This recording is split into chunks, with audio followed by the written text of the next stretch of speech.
بسم اللہ الرحمن الرحیم۔ آج کی ہماری گفتگو کا موضوع عام الحزن، غم کے سال کے بارے میں ہے۔ یہ ایک اسلامی اصطلاح سمجھ لیں کہ ایک عام آدمی لفظ سنتا ہے عام الحزن، غم کا سال۔ اس کا اسلام میں کیا اس کا ثبوت ہے، اسلام میں اس کی کیا اہمیت ہے، اس کے لیے جان لینا صرف اتنا ہی کافی ہے۔ عام کہتے ہیں عربی میں سال کو، حزن کہتے ہیں غم کو، غم کا سال۔ نبی کریم صلی اللہ علیہ وسلم اور آپ کے جانثار صحابہ کرام اور بنی ہاشم بنی مطلب، ان کو جب شعب ابی طالب کے اندر محصور کیا گیا اور معاشی بائیکاٹ کر دیا گیا اور مسلمان ہر طرح سے دوسرے معاشرے سے کٹ گئے، ان سے لین دین ختم کر دیا، ان کے ساتھ شادی بیاہ ختم کر دی، خوشی غمی میں آنا جانا ختم کر دیا، حتیٰ کہ کھانے پینے کی اشیاء بھی ان تک پہنچانا بند کر دی گئی، تو پھر کچھ عرصے کے بعد دوبارہ اللہ رب العزت کے حکم سے وہاں سے نکلے۔ اب نبی کریم صلی اللہ علیہ وسلم کو جو نبوت کے بعد سب سے بڑا آسرا اور سہارا ملا وہ دو ہستیوں کا تھا، سب سے زیادہ، جو اپنے خاندان میں سے تھے۔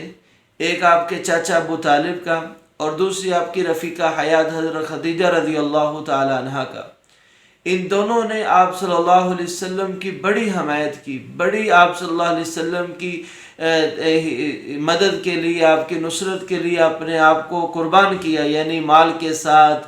اور کئی طریقوں سے آپ صلی اللہ علیہ وسلم کی حفاظت، آپ صلی اللہ علیہ وسلم کی مدد کی۔ تو آپ کے چاچا ابو طالب جب آپ کے دادا کا انتقال ہونے لگے تو انہوں نے خصوصاً آپ کے چاچا کو نصیحت کی کہ آپ یہ میرا بیٹا یعنی پوتا ہے، اس کو اپنے پاس رکھے اور اس کا خیال رکھے۔ اور ابو طالب نے اس کا پھر اپنے باپ کی ابو مطلب کی اس وصیت کا خاص اس طرح سے خیال رکھا کہ اپنے بیٹوں سے زیادہ ترجیح دیتے تھے، بیٹوں سے زیادہ محبت کرتے تھے، بیٹوں کو بعد میں کھلاتے، پہلے آپ صلی اللہ علیہ وسلم کو کھلاتے۔ اور جب نبوت ملی تو نبوت کے بعد سارا مکہ ہی آپ صلی اللہ علیہ وسلم کی مخالفت میں آیا، لیکن آپ صلی اللہ علیہ وسلم کے چاچا نے اس وقت اگرچہ وہ مشرک تھے، اس وقت اگرچہ وہ اسلام قبول نہیں لائے تھے، آپ صلی اللہ علیہ وسلم کی بھرپور حمایت کی۔ قریش کے لوگ آئے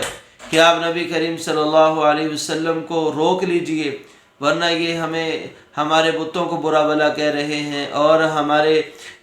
بڑے آباء و اجداد کو برا بھلا کہہ رہے ہیں، ان کو روکیے، دعوت سے باز آ رہے ہیں۔ تو ابو طالب نے آپ صلی اللہ علیہ وسلم کو سمجھایا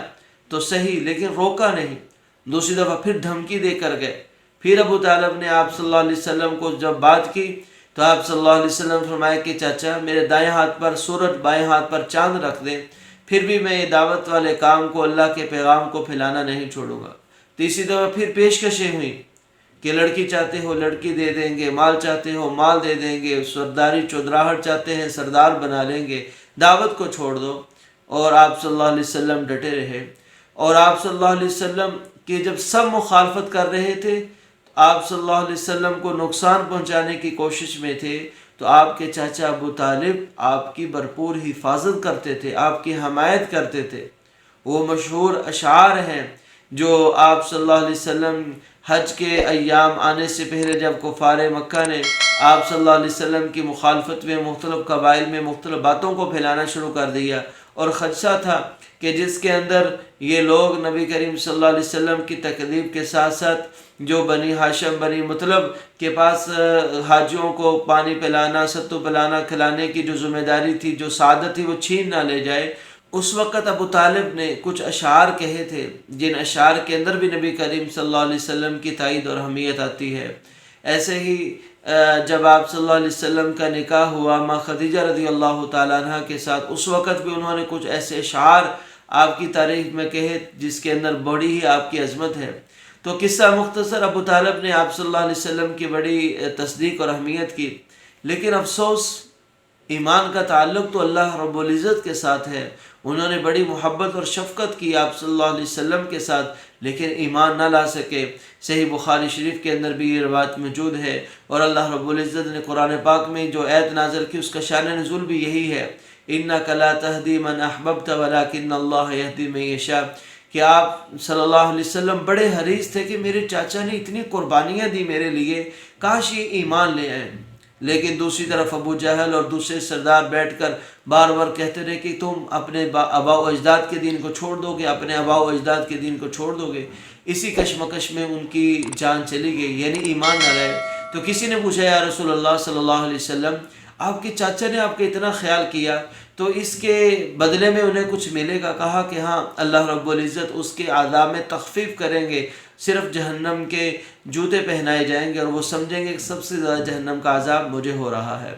تو یہ ابو طالب کی وفات ہوئی، شاب ابی طالب کے اندر جب نکلے تو ابو طالب کی جب وفات ہوئی تو یہ وفات کی وجہ سے آپ صلی اللہ علیہ وسلم پر بڑا صدمہ تھا کہ میرے چاچا جو میرے آسرا تھے، میری سہارا تھے اور میری مدد کرنے والے تھے، وہ اس دنیا سے جا چکے۔ تو یہ غم تھا۔ پھر دوسرے کچھ ہی دنوں کے بعد، کچھ ایام کے بعد، آپ کی رفیقہ حیات اماں خدیجہ رضی اللہ تعالیٰ عنہ نے، جنہوں نے آپ صلی اللہ علیہ وسلم کی ہر طرح سے مدد اور نصرت کی، لوگوں نے انکار کیا، انہوں نے